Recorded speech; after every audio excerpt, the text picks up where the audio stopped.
کہ چنگا لگتا ہے علی والا، سونا لگتا ہے علی والا،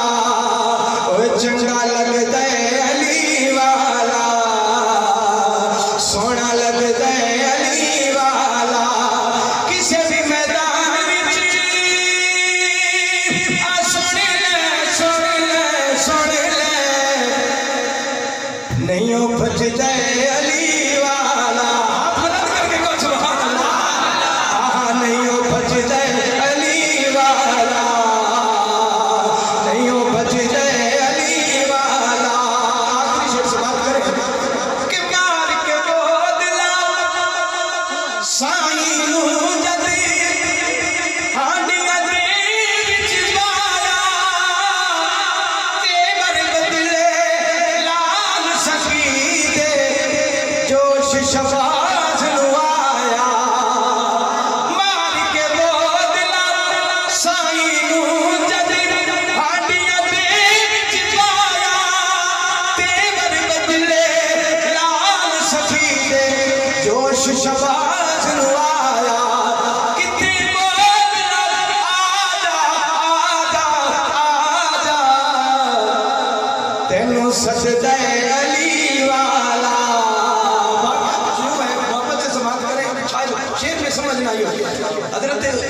قلندر پاک حضرت عثمان مروندی رحمت اللہ تعالیٰ علیہ، آپ کا ایک خاص مرید ہے بودلا بہار،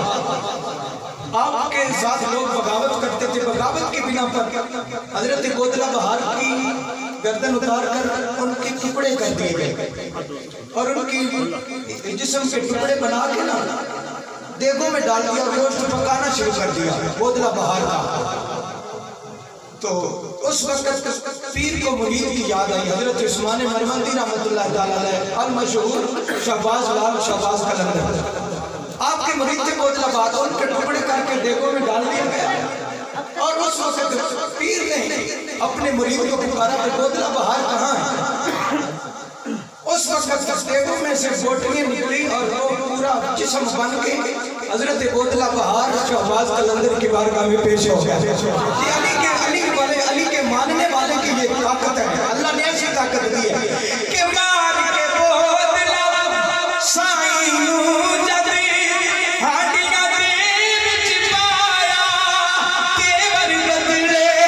لال سکی دے جوش شفاعت نو آیا،